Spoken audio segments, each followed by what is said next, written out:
Our speaker today is Alana Holland, who is a PhD student in KU's History Department. She's also a 2015 KU Graduate Fellow and has been volunteering as well at the Russian Review, which we really appreciate.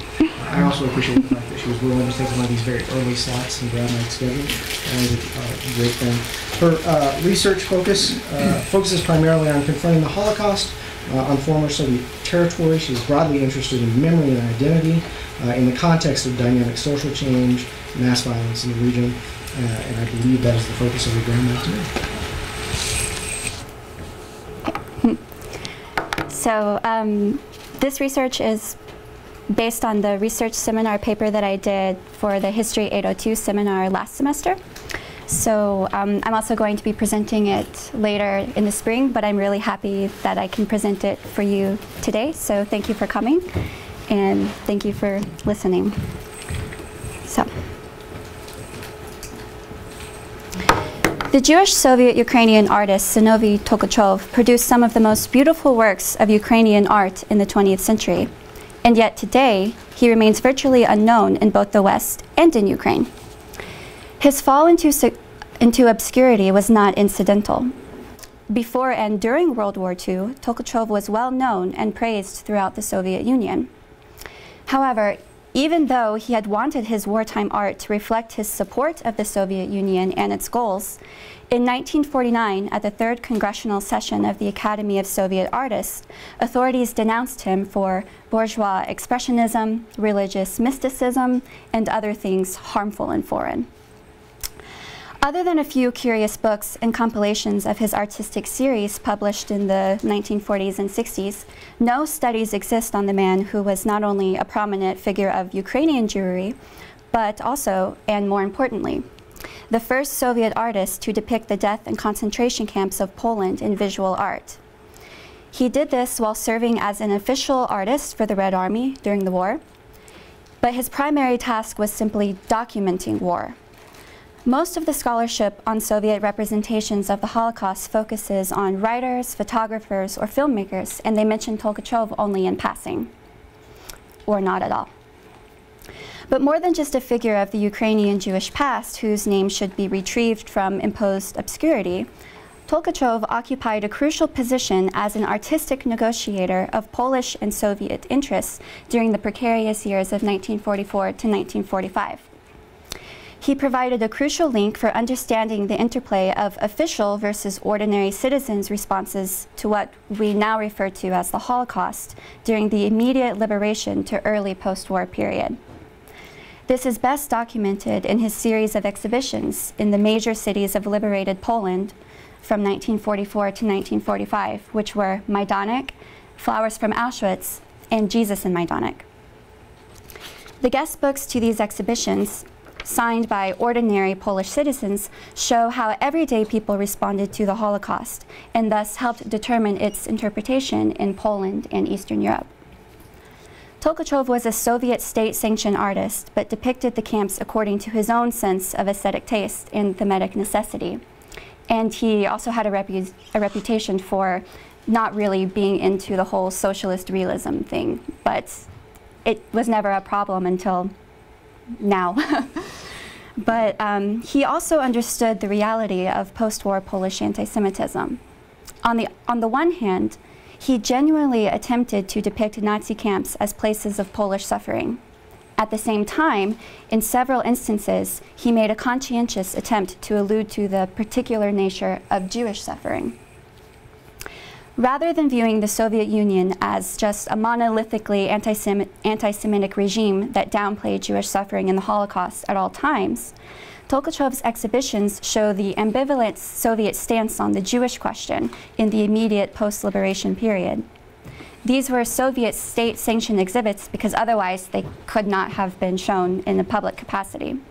And they catered to domestic Polish suffering while simultaneously alluding to the Jewish nature of camps, a direct departure from the downplaying of Jewish suffering in the press.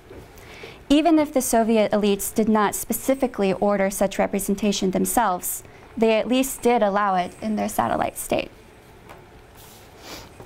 On June 24th, 1944, Tolkachev officially joined the 1st Ukrainian Front Army. Soviet liberation of Poland was underway, and in August he arrived in the small Polish town of Sokolov as part of the advance to Warsaw and Lublin. So you can see where Sokolov is, and then he would have come from the bottom and he would have kept going up. Sokolov is up towards Warsaw, and he was there for about a month, and then he went back down to Lublin later. During the outbreak of the First World War, authorities in the Russian army accused Jews in Sokolov of helping the Germans, and so robbed and murdered them before the Great Retreat in 1915. And for more on that topic, you can come to David Stone's lecture in a few weeks here on everyday lives in the Eastern Front. After the war and the collapse of the Russian Empire, the Soviets occupied Poland. In 1920, the Poles in Sokolov blamed Jews for helping the Bolsheviks, sparking a surge of anti-Semitism. Many Jews left the town after an intense episode of persecution ended in large-scale robbery and the murder of 6 Jews. Pogroms continued throughout the 1930s, and in 1942, the Germans liquidated the Sokolov ghetto and sent the last of the town's Jews to the Treblinka extermination camp, with the assistance of local collaborators. This was not unique. Many towns in the space of the former Pale of Settlement had similar histories, and Tolkachev would have been familiar with them. In a narrative account published in 1962, the minor Soviet writer Gennady Muravin wrote of his encounter with Tolkachev one evening in Kiev before a concert, shortly after the war. He and other artists had gathered in the hall and discussed hopes that the war would soon be forgotten and that Kiev would quickly recover from the trauma the war had wrought. Tolkachev approached and, upon joining the conversation, shared his experiences during the final months of the war. But nobody ended up going to the concert that night. Instead, they listened to Tolkachev's story, which began in Sokolov. After staying the night in one of the abandoned houses near the central square, Tolkachev's unit awoke to find a little girl named Yadza staring at them. He spoke of her shining golden hair and how her blue eyes smiled at them. The little girl then called for her parents. Her mother baked bread for the soldiers, and her father gave them sausages. Muravin recalled how Tolkachev was touched by the attentive hospitality and then drew a sketch of Yadza. Tolkachev told Muravin and others, who by this time would have known of his famous Majdanek sketches, that, quote, "Here in this Polish home of Yadza's parents, my sketches of Majdanek were born. Here appeared the images of that horrible place where the Hitlerites killed innocent people." End quote. This illustrates that Tolkachev had the suffering of the Polish people in mind when he began work on his Majdanek sketches in October, but this is only one facet of the story. After the liquidation, the Nazis had burned the Jewish cemetery. Tolkachev solemnly spoke of this to the circle in the Kiev concert hall. But it is worth noting that in 1941, Tolkachev created a series of illustrations to the popular Yiddish stories by the writer Sholem Aleichem called The Shtetl, in which he depicted Jewish suffering in Imperial Russia. This indicates the importance of the Jewish theme to Tolkachev and perhaps showed his hope for the Soviet Union as a country in which Jews could feel included after their suffering under Tsarist Russia. He particularly recalled the pogroms his father experienced in Belarus, which was then part of the former Pale, in 1906 to 1907. In the shifting borderlands between Poland and the Soviet Union, the aftermath of the disintegration of the Russian Empire delivered harsh consequences to the various ethnic groups, such as Poles and Ukrainians. But the Jews had long served as scapegoats for the repeating cycles of alternating Russian, Soviet, German, and Polish dominance in the region, and always fared the worst. Sokolov had been part of the former Pale of Settlement, and Tolkachev perceived the town as representing the Nazis' wider eradication of Jewish history in the former Pale of Settlement. So when Tolkachev arrived in Sokolov, he was already familiar with such a story.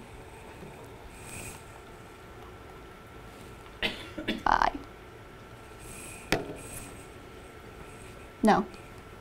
Yes. This is an excerpt from from what he told to the members, the artists at the concert in Kiev. A nuanced reading of his words in the context of Polish post-war anti-Semitism and its long history suggests that he sympathized with Polish suffering, but recognized the particular fate of the Jews in Poland as distinct from the general destruction. The Poles had suffered heavily, yes, but Tolkachev, he even noted their destroyed town and the burnt church. Yet the kindness of Jadza's family, the sausages, the bread, and what he saw as, quote, the single statue of the Holy Virgin which stood on the market square, end quote, troubled Tolkachev, especially as locals had gathered at this square to help gather the Jews to then deport them to Treblinka. Blonde-haired and blue-eyed Jadza and her family stood as symbols of Polish presence in the face of Jewish absence. These living bodies represented something of Catholic Sokolov that remained, while Jewish Sokolov was gone. Soviet Jews acting in official capacities for the Red Army or Soviet press had already been dealing with situations similar to what Tolkachev confronted in Sokolov. Jewish Red Army soldiers responded in various ways when encountering Nazi atrocity directed towards Jews. Some continued to view it as general Nazi atrocity that affected everyone indiscriminately, while others publicly highlighted Jewish vulnerability and destruction. Like the writer Ilya Ehrenberg, whose excerpt from a famous pamphlet you can read here, Tolkachev both documented the distinct fate of Jews and created general Soviet propaganda designed to spread hatred of the enemy and establish the enemy of the Soviet hero as savior of his country and the whole world in general. As an official artist in the Red Army, Tolkachev's job was to depict war, which meant he needed to simply document Majdanek and Auschwitz in the context of general encounter with atrocity. But it's worth mentioning his sketch, Black Shawl, from 1942. It depicts a malnourished Jew in a black prayer shawl, visibly marked with a yellow Star of David. The sketch explicitly depicts Jews on Soviet territory whom the Nazis marked with Stars of David in order to distinguish them from other Slavs. This image shows that Tolkachev was personally affected by Jewish particularity early on, so while the type and scale of murder at Majdanek was new to him, seeing Jews as specific targets was not. Tolkachev arrived in Lublin in late September 1944, 2 months after the Soviets had liberated Majdanek. And here he is examining a Torah that he and another Soviet member of the Polish Soviet Commission found on the camp, at the camp. Back on August 18th, the Soviets responded to a Polish request to create this commission I just mentioned, to officially investigate the atrocities. On August 24th, a Soviet member of the commission, Professor Nikolai Grashenkov, questioned the high-ranking SS officer Anton Ternes about the largest massacre of Jews that had taken place during the camp's existence. This might be Grashenkov, but I don't know.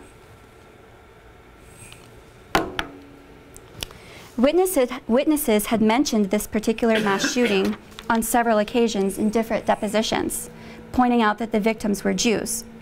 And here you can see an example of one of the many depositions like this.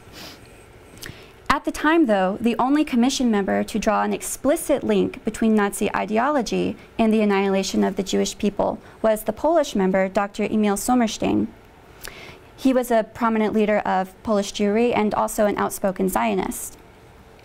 Faced with the annihilation of his own people, he wanted to emphasize the uniquely Jewish destruction and publicize it to other nations, specifically England and the United States.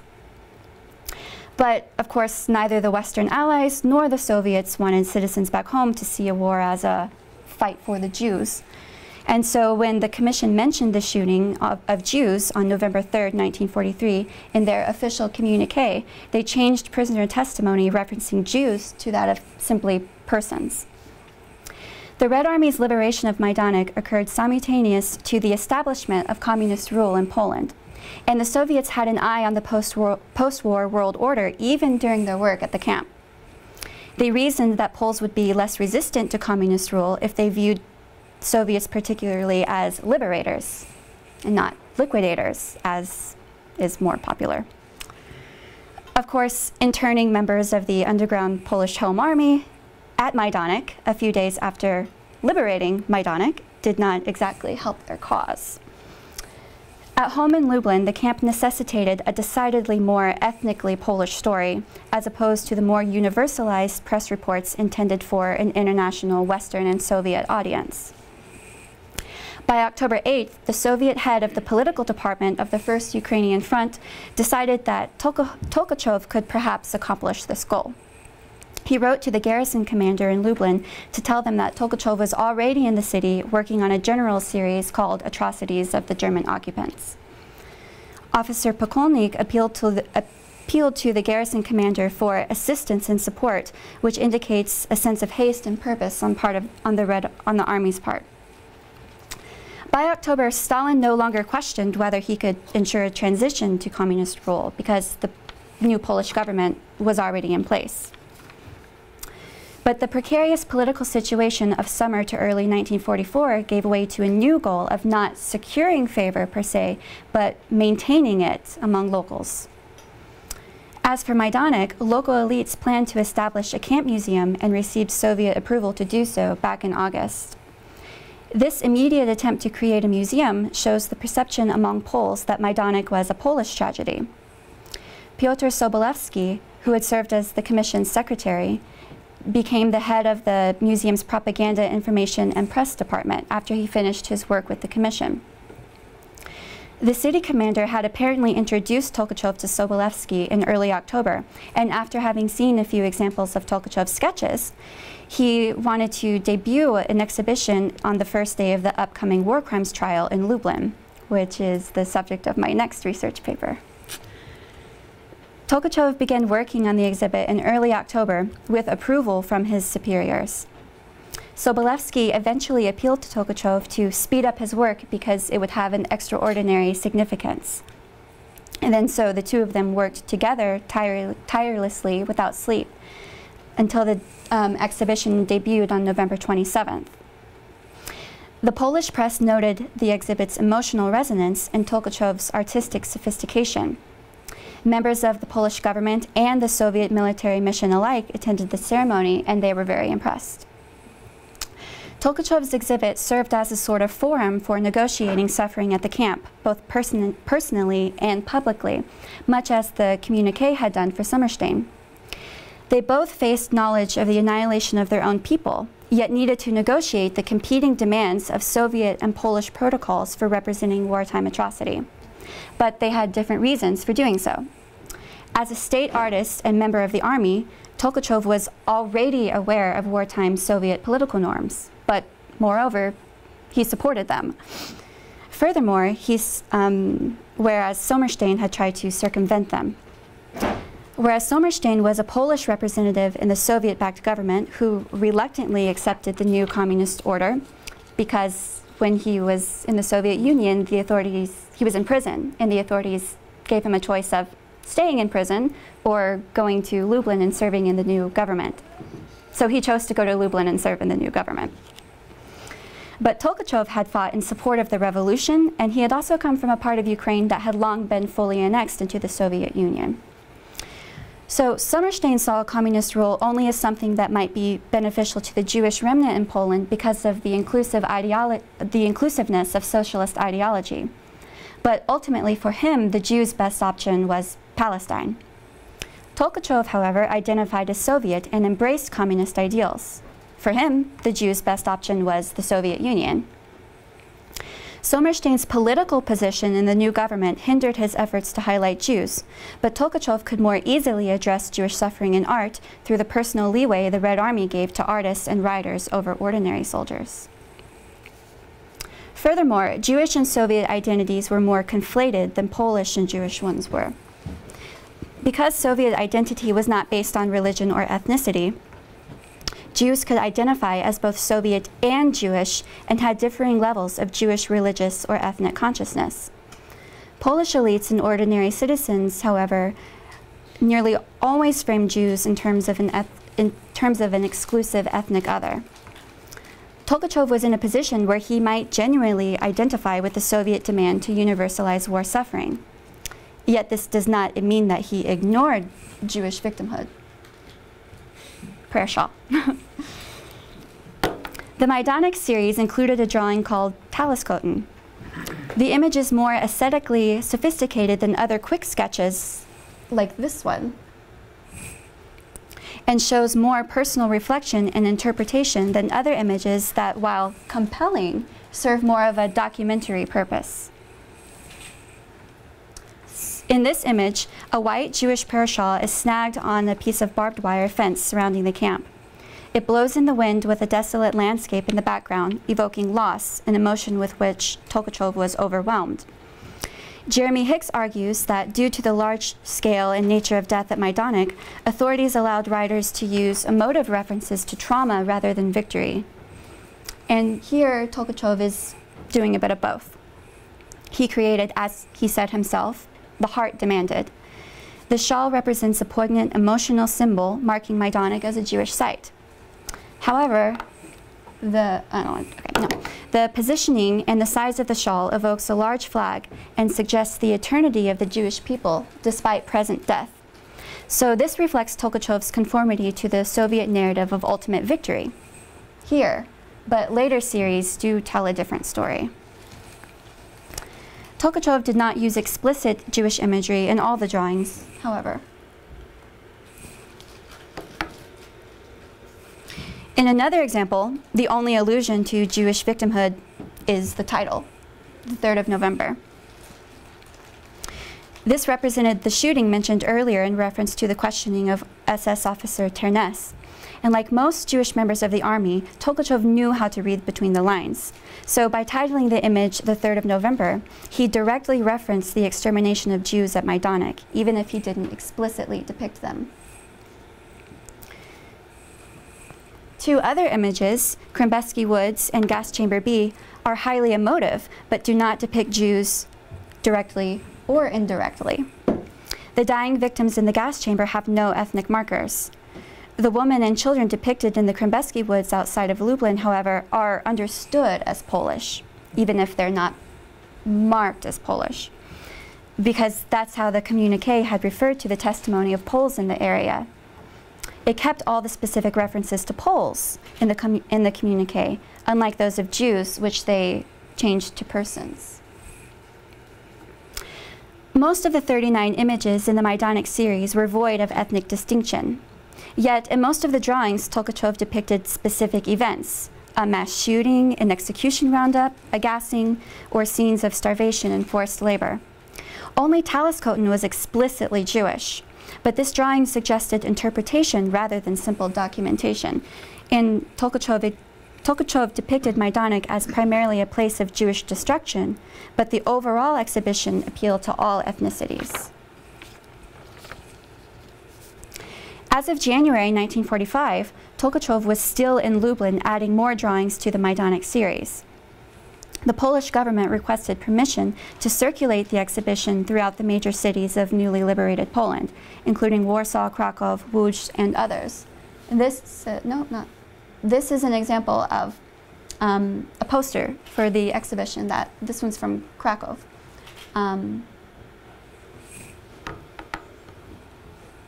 But while they were deciding to debut the exhibition throughout Poland, he got another assignment as well, which I'll talk about later.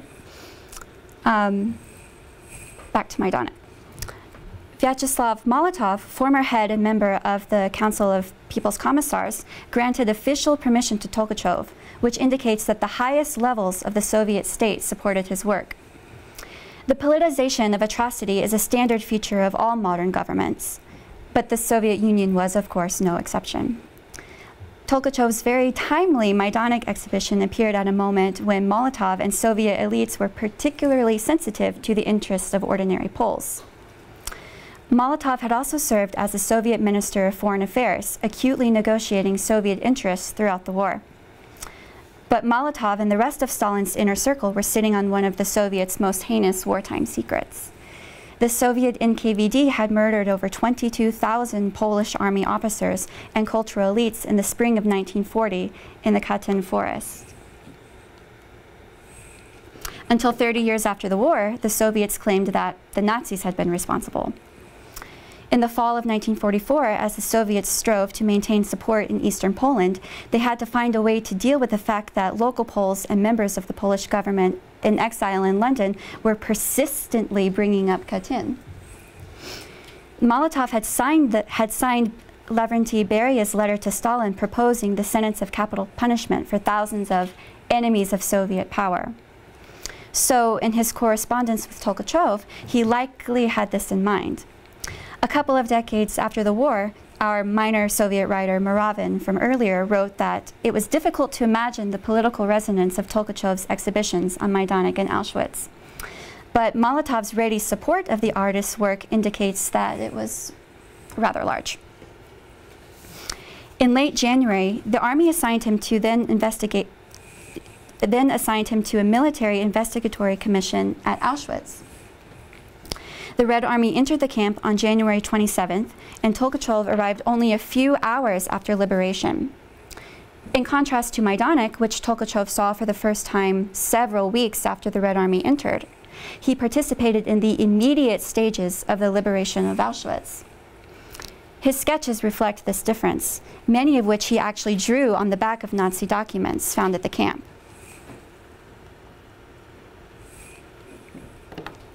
In the first hours and days of the camp's liberation, Tolkachev sketched the drawings that later made up parts of Flowers from Auschwitz and an additional series simply called Auschwitz. The images in this series are void of explicit Jewish imagery, all of the images. In one example, after having seen a remaining mass stock of human hair shaved from victims, Tolkachev wrote on the charcoal drawing Encounter that Yadzia, who I drew in Sokolov, has the same yellow braids. My mother has the same gray hair. His mother was Jewish, but in this case, he universalized both personal connections. I didn't explain this one very well. This is just a quick sketch. Well, you can see that there's more artistic sophistication, but it's on the back of a railroad plan. So.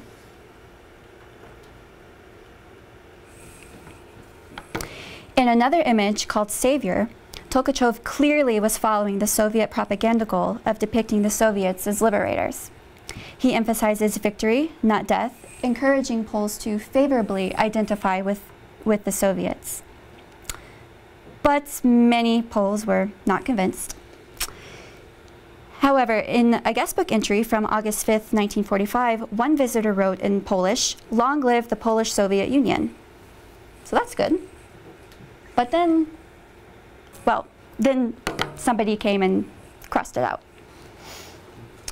But, okay. A following entry illustrated precisely the types of responses that Molotov had wanted. It says, "Long live Comrade Stalin. Death to the barbarians who built the camps for the destruction of innocent people. Signed, Poles, Jews, and Russians." So that's very convenient. But the majority of the entries did not read this way. Instead, most of the entries from the Flowers from Auschwitz series resembled the following entry from July 28th, which read, "For the torment of the Polish people, all Germans must be destroyed." This is how the other most of the entries in the other two series read as well. The lack of Jewish resonance in the Auschwitz sketches is likely because Tolkachev's role as immediate liberator with the war's end in sight caused him to show more solidarity with the Soviet army than with the Polish and Western Jews with whom he had primarily identified in the Majdanek sketches. Tolkachev manifested his Jewish consciousness most clearly in the exhibition Jesus in Majdanek. This was his last series in Poland and was surely inspired by the surge in local violence against Jews as the Germans retreated from eastern Poland in 1944 and 1945. But I wanted to mention that in the official documents I have from his personal collection, all of the official army correspondence only refers to the Majdanek and Auschwitz series, and not Jesus in Majdanek, which makes me think this is something he kind of added on after he already had official permission to do these exhibits because he felt it might be necessary.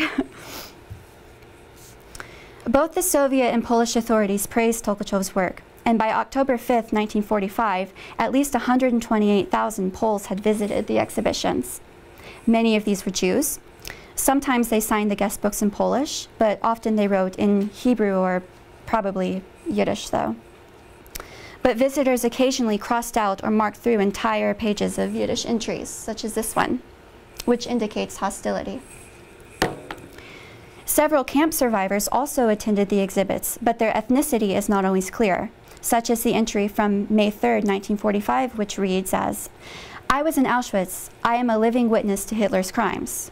So there's nothing to indicate if this person was Jewish or Polish, or a Czech communist.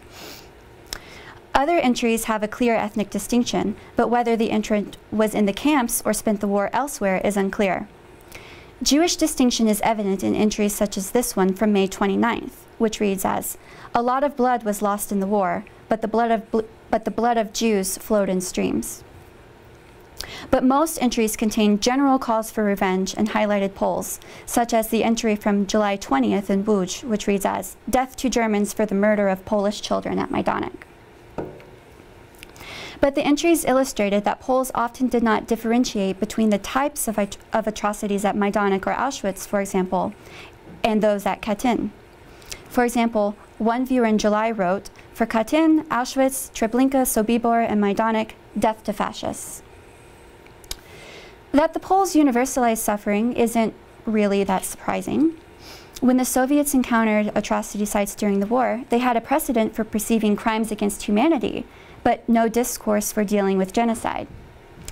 As Alana Holland has noted, creating a discourse of Jews being targeted as Jews specifically without a precedent for describing genocide was difficult. Most Polish citizens in the immediate post-war period likewise may have been unable to perceive the fate of Jewish Poles as genocide.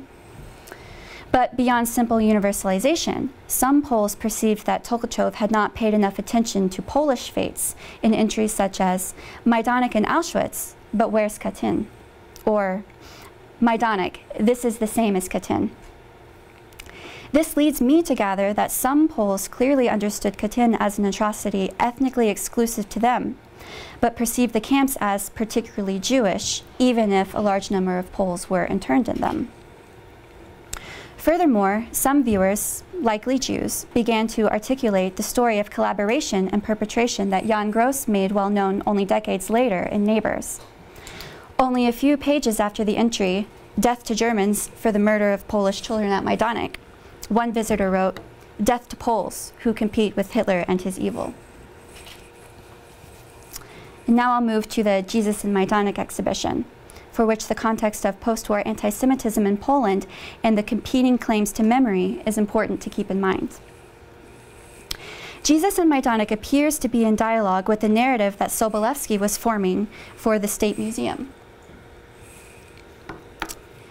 This is an excerpt from one of the museum's first publications. Here we can see how Majdanek was used as a Christian symbol of suffering by calling it one of Poland's crosses, referencing Poland's Catholic tradition. Of course, thousands of non-Jews perished and suffered at Majdanek too. But by casting it as a symbol of Polish suffering in Catholic terms, Jews became effectively excluded from the narrative. This excerpt betrays a Polish nationalist element, but it also reflects the Soviet protocol for representing atrocity as Slavic, even universal. First, the phrase Brotherhood of Nations placed newly communist Poland as a brother among Soviet peoples. Sobolewski reframed Majdanek from a place of suffering to one of great victory. When dealing with wartime suffering, Soviets typically de-emphasized trauma and death, but they highlighted victory and strength. So whereas the beginning notes Poland's specific victimization, Polish uniqueness quickly becomes subsumed into broader Slavic terms, transforming the narrative of suffering into one of great Slavic victory. Here, the Polish connection to Russianness via pan-Slavism is implicit. Both attempts to emphasize either Polish or broader Soviet suffering, however, overwhelmingly leave out Jewish victims. In the exhibition, Tolkachev followed Sobolewski's template, sort of, but to different ends. In the first image, the Christ figure in the gas chamber evokes the imagery of Jesus' crucifixion on the cross, with Mary weeping at his feet. This seemingly alluded to the Polish Christian nation's crucifixion. Yet, in images depicting Christ's path to the cross, Tolkachev marked Christ as a Jew with the yellow Star of David band around his arm.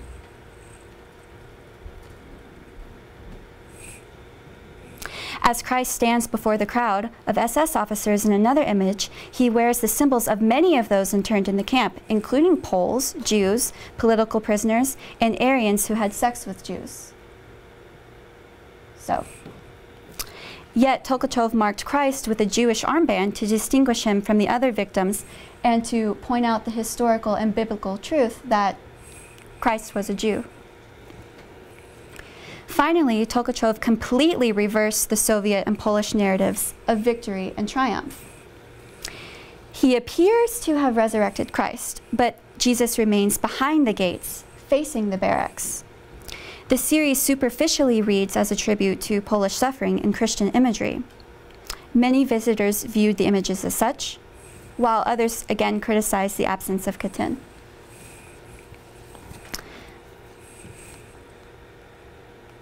Going back to the image of Jesus before the crowd, read in the context of the long history of anti-Semitism in Poland and its persistence into the post-war period, the vague markings of the officers as only SS and not Nazi or German allude to Polish complicity in the Holocaust. Some Poles noticed. One visitor wrote, "Why aren't the Germans wearing swastikas?" Through the absence of a resurrection, Tolkachev narrated the genocide of Polish and East European Jewry during the war. Like Sommerstein, he apprehended genocide when others could not or would not. One Jewish visitor read the exhibit as intended, but offered his own interpretation. He wrote, "Hitler wanted to kill the whole Jewish people, but couldn't. I was a Jewish prisoner in Sachsenhausen." Paradoxically, despite the Christian imagery, this was his most Jewish series. In this exhibit, Tolkachev completely departed from both Polish and Soviet norms and clearly manifested his Jewish consciousness. The Soviets later denounced him explicitly for this work. At the Writers' Congress, they didn't mention Majdanek or Auschwitz, but they mentioned this one multiple times. Through his art, Tolkachev reinserted Jews into their prominent place in early Holocaust narratives, even if he did so within both systematic demands and his own identification as a Soviet citizen. In my analysis of Tolkachev as a Borderlands figure, I observed that many visitors simultaneously recognized the inherently Jewish nature of what we now call the Holocaust, but tried to frame it in ethnically Polish terms. Of course, those who actually went to the exhibitions and signed the books are not representative of all of Polish society at the time. But today, a large majority of Poles today speak of post-war anti-Semitism as something that the Soviets later transposed on Soviet society, during the anti-Zionist campaigns of the 60s, for example. But the resonance of Tolkachev's work suggests that competing ethnic claims on suffering during the war developed early and cannot be characterized solely as a response to decades of Soviet and/or communist manipulations of memory. Tolkachev remained in Poland until spring 1946, when demobilization began. The minister of the Committee for the Arts of the Ukrainian Soviet Socialist Republic wrote to Tolkachev and informed him that the committee had decided to nominate him for the prestigious Stalin Prize in 1946 for his work in 1945, and they requested that he return to Kiev.